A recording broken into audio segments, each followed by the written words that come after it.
I really don't like to talk about myself, and I've never relished the spotlight. But this suffrage historian has been pestering me to sit down and tell my life story. She said, "Miss Paul, you must do it for posterity." I don't know who on earth would be interested in my story. And besides, I don't have time for posterity, not when we have so much work to do on the ERA, the Equal Rights Amendment. But this woman was very persistent. I do admire persistence. So we struck a deal. I said, I will talk once ERA gets through Congress. And earlier this year, March 22nd, 1972, it finally passed. Well, it still has to be ratified by the states.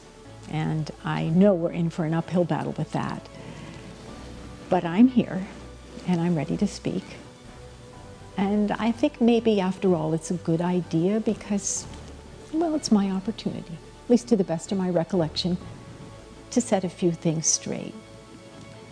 Nowadays, everyone wants to hear about the long-ago suffrage campaign.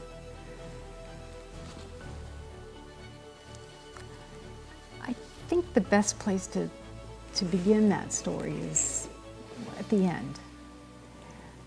It was August 18th, 1920. I remember the day so clearly. I was at our National Women's Party headquarters offices, NWP, in Washington, D.C. That's where I both worked and lived for so many years. And that day I was working at my desk. It was this very desk. And the desk is special because it once belonged to Susan B. Anthony. It was precious to all of us. You know, even years after her death, we fondly called her Aunt Susan, and we all felt that we were fulfilling her legacy with our work on the suffrage amendment. We called it the Anthony Amendment in her honor.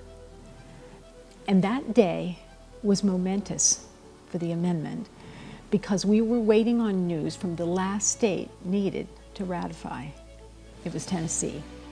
The governor down there had called the state legislature into a special session at the express request of President Wilson. And we had set a vigil in our office to await news of the vote. We didn't know what the outcome would be. If we prevailed, if we were victorious, then at last, women across the United States would be enfranchised. We would have the right to vote. But if it went down to defeat, that would have been a massive setback. It would have meant probably years more delay. So the stakes could not have been higher. And of course, we were on pins and needles. So as friends and supporters began to file in and we stood milling around nervously, the staff turned to me and they said, "Miss Paul, will you speak to us?" So I did. For those of you who don't know me, my name is Alice Paul, chairman of the National Women's Party.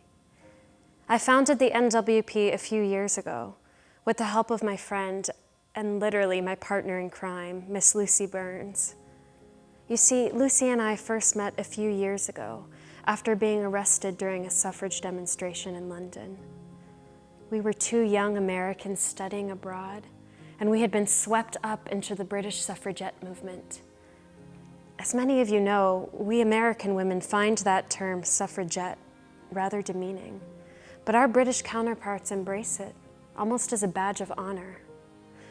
Anyway, the main group there, the Women's Social and Political Union, is run by the famous, well, infamous, Ms. Emmeline Pankhurst and her daughters Sylvia and Christabel. Their militant tactics have raised eyebrows, but I found them to be brilliant strategists and charismatic speakers. My involvement with the group began innocently enough, selling suffrage papers on street corners and attending meetings. But as my commitment grew, I began to speak out publicly and join protests. The work was exhilarating. It was sometimes dangerous. Occasionally, it was even comical. I recall being so fearful of manhandling on my first major demonstration that I wrapped myself from neck to ankle in thick cotton rope for protection. The padding was effective, but it caused a hilarious uproar among bystanders because as police were dragging me off the streets, it came unwinding like an unbound mummy, and all of the buttons popped off of my tight coat. It was a ridiculous scene. On another occasion, I climbed to the top of a government building where I huddled in the driving rain for hours, just waiting for the opportunity to burst into the gallery and shout, "Votes for women!" On another occasion, I dressed as a cleaning woman to gain admittance to a secret political meeting where I confronted none other than the Prime Minister himself. Of course, these actions did have their consequences. After each protest, I was arrested, tried in court, and thrown in prison, once for more than a month. My mother was none too pleased to hear about these exploits. I tried to soft pedal the hardships I was enduring in my letters home to her, but my adventures in England made front page news here in America. And by the time I returned home in 1910, I found myself to be something of a celebrity. I was flooded with invitations to speak from suffrage groups. I had intended simply to return home and complete my doctoral studies in economics, which I did at Penn over the next 2 years. But I also stayed involved with NASA, the National American Women's Suffrage Association. I felt like I had found my life's work in suffrage, but I was becoming increasingly frustrated with NASA's state-by-state efforts to win the vote for women. With the state referendum campaign, the question of women's political freedom is left in the hands of the most ignorant men voters in the state. In my mind, a most wasteful and indirect method. The way to do it was through Congress, with a federal amendment. So Lucy and I, with the vital support of Miss Jane Addams, petitioned NASA leadership for full control of the Congressional Committee. And to our complete astonishment at the time, they actually agreed. So here we were, two young upstarts. We made our way to Washington, D.C., rolled up our sleeves, and got to work. We established a board, raised funds, published the Suffragist magazine, and made plans to meet and march and grow our ranks. Some of you know, we were small in numbers at first, but we were united and full of enthusiasm. Our goal was to finish the work that our grandmothers had started 70 years before us. Trailblazers like Lucretia Mott, Elizabeth Cady Stanton, Susan B. Anthony, and countless others that brought suffrage to the forefront of American consciousness. Women in a handful of Western states had gained the right to vote, but recent efforts to win the vote in Southern and Northeastern states had repeatedly gone down to defeat. It was time for a new approach.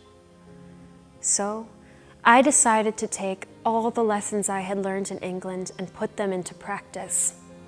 How to organize, how to stage a grand spectacle, how to garner publicity and gain public sympathy, how to picket and protest, and most importantly, how to hold politicians in power accountable. The key was to mobilize the strength of our enfranchised sisters, over 2 million votes strong, to send a clear message that congressmen, senators, and the president himself could not ignore. We cast our votes against your party because your party does not support our cause. Well, this of course angered many politicians on both sides, some who did personally support suffrage. And it angered traditional suffragists who felt that it would set back some of the small gains that had been made. But enough was enough. While I personally admire and respect President Wilson, we cannot allow him or any other politician to patronize, marginalize, or ignore us any longer.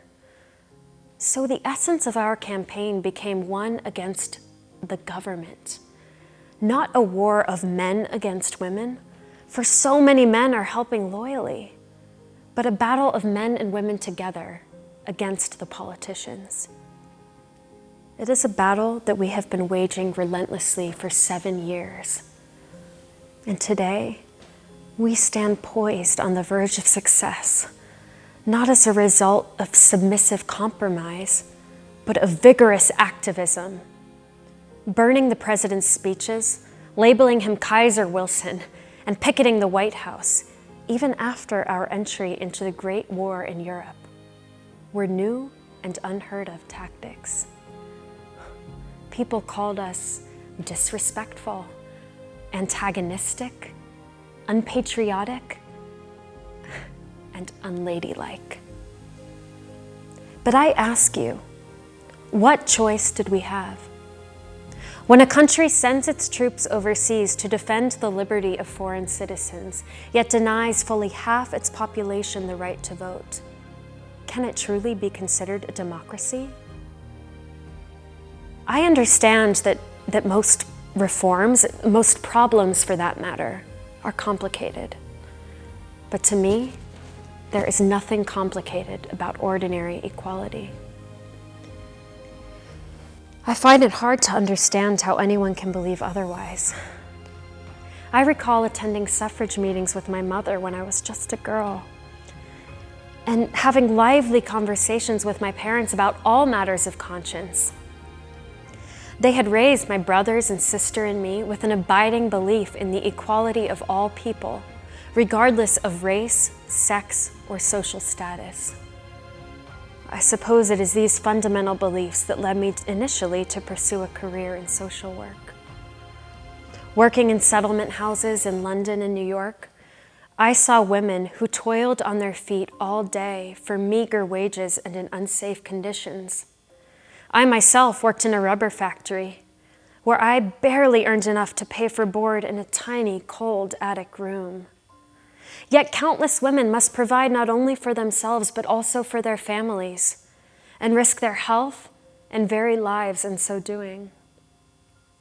I was and I remain committed to improving working conditions for women, but I soon realized that when you help only one person at a time, you cannot have a lasting or widespread impact.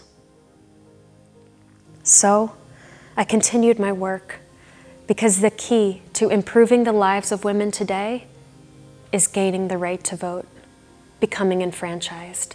When women universally have no workers' rights, no domestic rights, no property rights, the only recourse is to work for change in the law. Many people have questioned how I can reconcile my Quaker beliefs with our militant tactics. But I assure you, I remain a pacifist through and through. I condone neither war nor violence. But I do believe that the First Amendment grants every American the right to free speech and assembly. If civil disobedience and passive resistance are the means at our disposal, then we are obliged to use them. Activism in these forms does not equate to violence. All you need to do is look at our actions. Do you remember the magnificent pre-inaugural procession down Pennsylvania Avenue in 1913 with 5,000 marchers? It was a lawful event. It only erupted in violence when district police failed to restrain bystanders who heckled us, threw bottles at us, and assaulted us. 4 years later, our pickets at the White House were peaceful. We did not slander the president. We merely carried signs quoting his own lofty statements about liberty and democracy. We were the so-called silent sentinels who let hypocrisy speak for itself.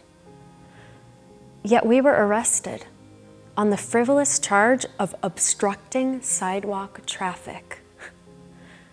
We were thrown roughly into paddy wagons, tried without cause, and sentenced to weeks, even months in prison under intolerable conditions, freezing temperatures, worm-infested food, and sheer brutality.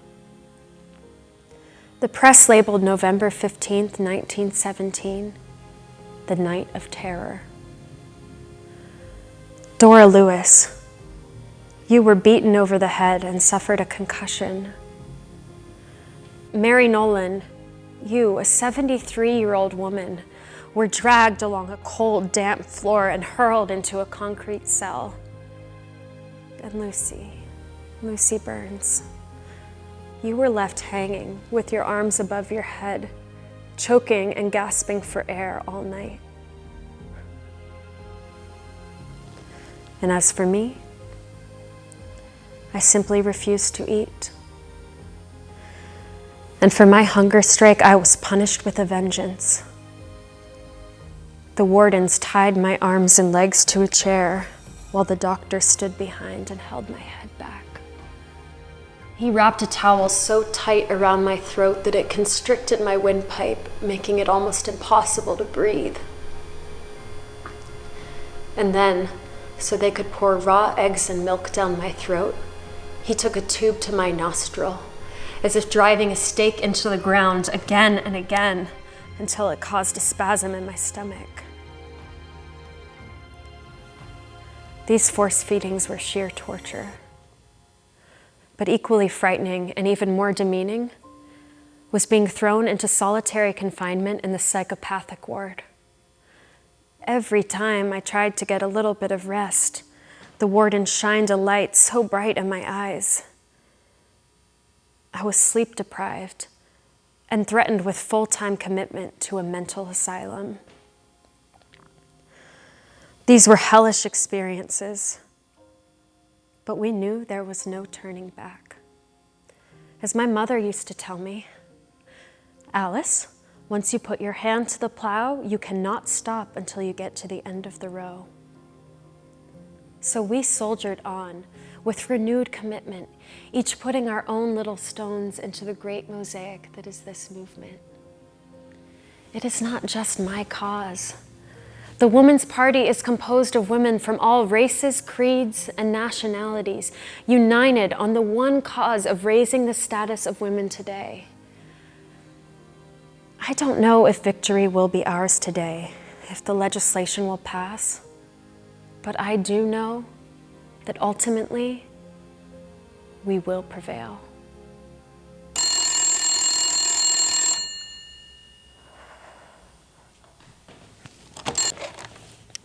National Women's Party headquarters, Alice Paul speaking. Yes. By such a slim margin? Are you sure? Thank you.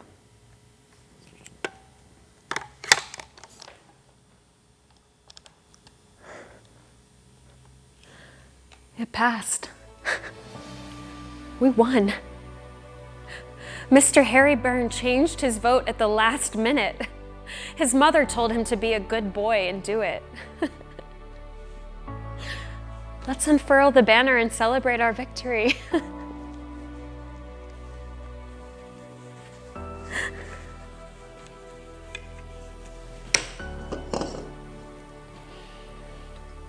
Congratulations.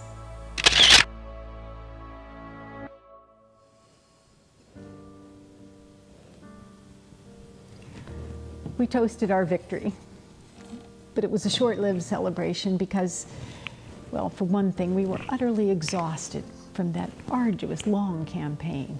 And for another, we're flat broke. I had to go to work immediately raising money.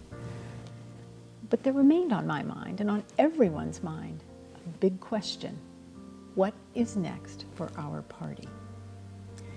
There were some who wanted simply to disband. Now, that was a small group, but my friend Lucy Burns was part of it. She said, "Let other women take up this work now. I'm finished." And she was. Well, there were some who wanted to go all in with the peace movement and others who wanted to undertake long laundry lists of social reforms. But I have always firmly believed that you've got to choose one thing and do that. You can't go mixing too many reforms. It was clear to me that the only logical path forward was pursuit of full equality. Suffrage is just the first step on what is and always has been a long journey to full equality. So we convened and we debated, and in the end, that is the direction we chose. And then in 1923, we planned a big meeting up in Seneca Falls, New York. That was on the 75th anniversary of the original 1848 Seneca Falls Convention. When we were there, we reaffirmed the Declaration of Sentiments that Elizabeth Cady Stanton had written. And then I got up and I introduced a little pet project I'd been working on called the Equal Rights Amendment. I'd been thinking about it for some time, and I'd even consulted some lawyers on the proper wording for it. But in the end, I just went with this. Men and women shall have equal rights throughout the United States and every place subject to its jurisdiction. It was short and simple, but in my mind, that said it all. And you know, it's been almost 50 years, but that wording has hardly changed. And the meaning, of course, hasn't changed a bit. Well, in very short order, we got ourselves our first congressional hearing. And that is because the politicians in Washington realized that we American women had a powerful political voice and we weren't afraid to use it. I was so excited. I rung up every group I could think of, the labor groups and the business and professional women, the university women, the League of Women Voters. I said, come to Washington and testify with us about ERA. So they all did come. But to my utter astonishment, one after another, these women got up and spoke against. They said, oh, we can't have equality, we'll lose our alimony. We'll have to work in the mines. We'll lose all the protective labor laws we've worked so hard to put in place. Well, my colleagues and I were just dumbfounded. I thought to myself, what is wrong with these women? They don't know what equality really means. So I tried to explain.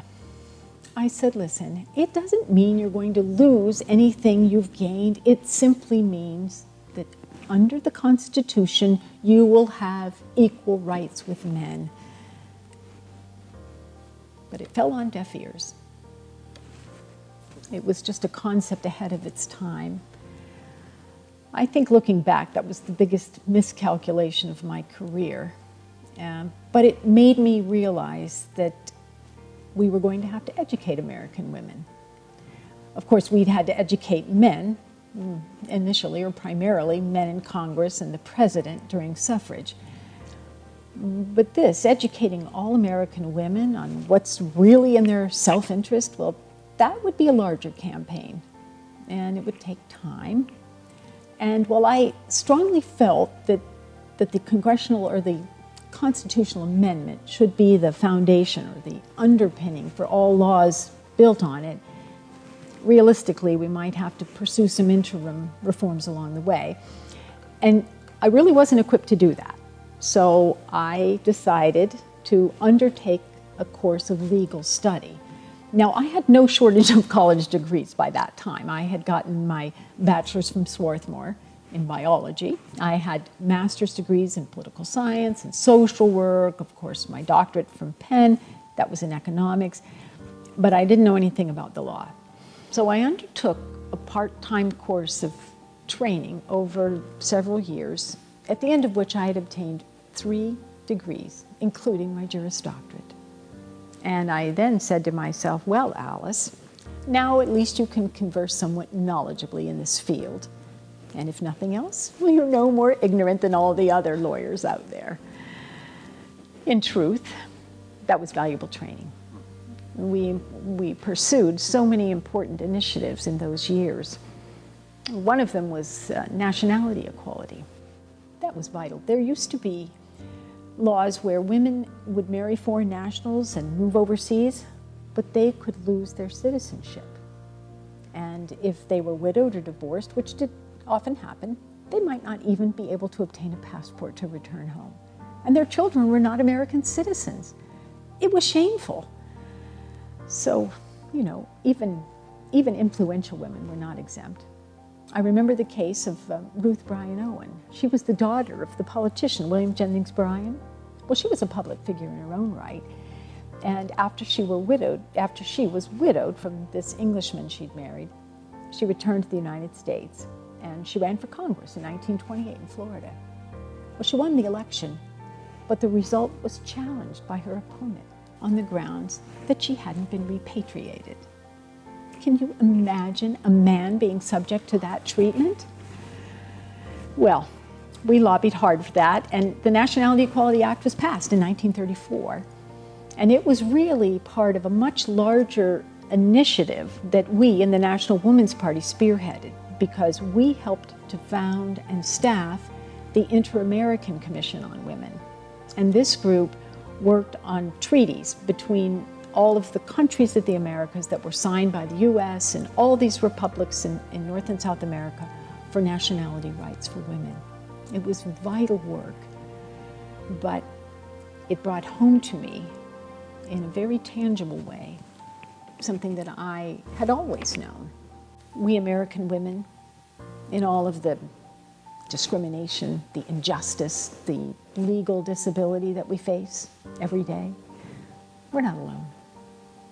No, women in every nation around the globe face the same challenges. I was determined then to expand the scope of our party's work. And so in 1938, I went over to Europe to do that. I decided to establish in Geneva. And I did because that was where the League of Nations was headquartered. So I established the World Women's Party. Now, you know, the League was the brainchild of our own President Wilson, but sadly, the Congress never voted for the US to join. Nevertheless, I was in Geneva, and I'll never forget, there was this lovely tribute to President Wilson that was on the boulevard where I strolled every day. And I remember thinking to myself, this man was my adversary for 8 years. And I was a very painful thorn in his side. One time, he called me a lunatic, or so I've been told. In any case, I still felt proud of his work. I admired it on behalf of international peace. Well, at that time, Europe was anything but peaceful. Hitler had come to power in Nazi Germany, and Jews and dissidents, including many feminists, thousands of people were being rounded up and horribly persecuted. And so I asked myself, as any person of conscience would do, what can I do to help? So we tried to help. We provided refuge. We just set aside the work we'd gone there to do, and we gave shelter. We worked on immigration through every diplomatic channel we could find, and in the end, we did help dozens of women and their families. But by 1941, it was just too dangerous to remain there. So I came back home. And then it was after that, after the Second War, that we had, I think, one of our party's biggest accomplishments. That was getting all of the sex equality language included in the United Nations covenants, in the UN Charter and in the Universal Declaration of Human Rights. And today you might wonder, well, isn't that just obvious? Who would object? But back then, many people did object to the language because they had these wrong-headed ideas about protections for women and so forth. And do you know, the biggest obstacle to this work was in the person of Eleanor Roosevelt. Yes, the former First Lady had been appointed by President Truman to head up the UN Commission on Human Rights.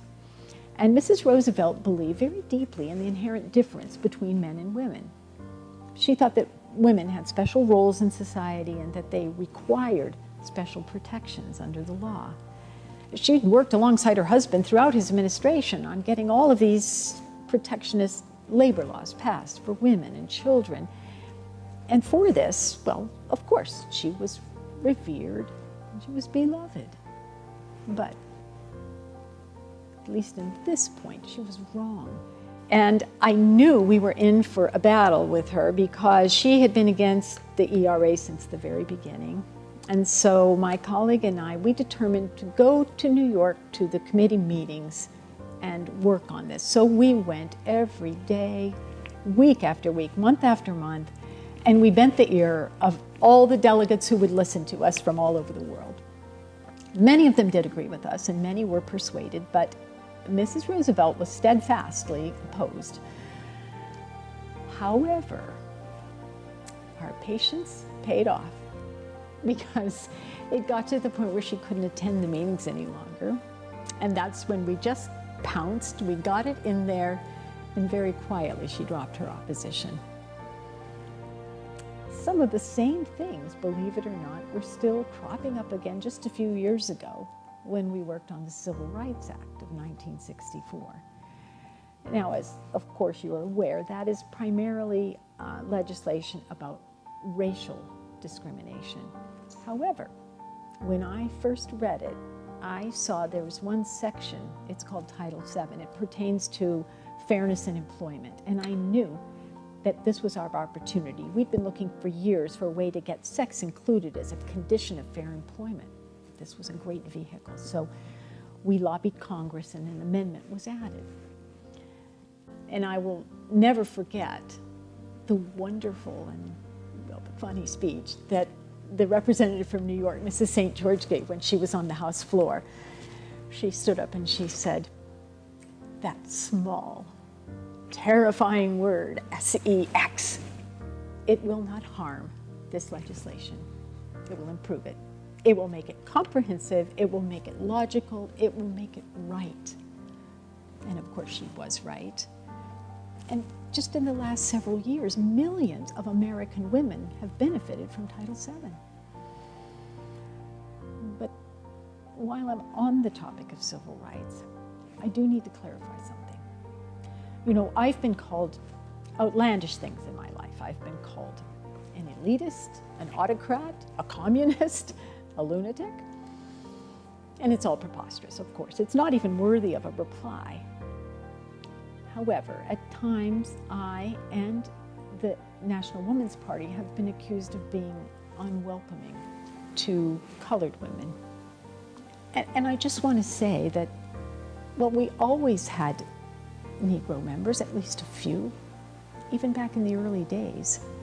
And we worked very well with the National Association of Colored Women. That was the group founded by Mrs. Terrell, Mary Church Terrell. And she and her daughter came and picketed the White House with us in 1917. Not that there weren't some bumps along the way. I recall, for example, when we were planning our first major event, that 1913 procession, we had this group of Negro students. They were a sorority from Howard University, and they were so eager to march with us. But once some of our state delegates, especially those from the South, got wind of this, they threatened to withdraw. And it was just a terrible controversy, and I was so worried about negative publicity. I didn't want anything to distract from the suffrage message. So we were really at an impasse, and there was a group of men who were marching. They were led by a Quaker I knew, and he came and said, "Miss Paul, why don't we ask all of these Negroes to march at the back of the parade at the end, and that way we can protect everyone better." And so that's what we requested them to do. Well, in the end, I believe they marched wherever they wanted. I think the Howard girls marched with the college groups, and Ida B. Wells, the journalist, she was there, and she just jumped right in and marched with her Illinois delegation. But there was that incident, and there were others over the years that I do recall. And so I think if people say that we were unwelcoming or excluding, or that we somehow perpetuated segregation, well, for the sake of expediency, we did do that.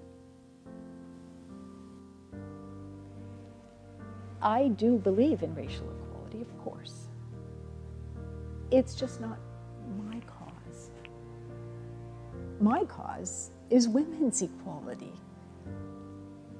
And it's been just a single-minded focus for me my entire life, but to the exclusion of almost all else.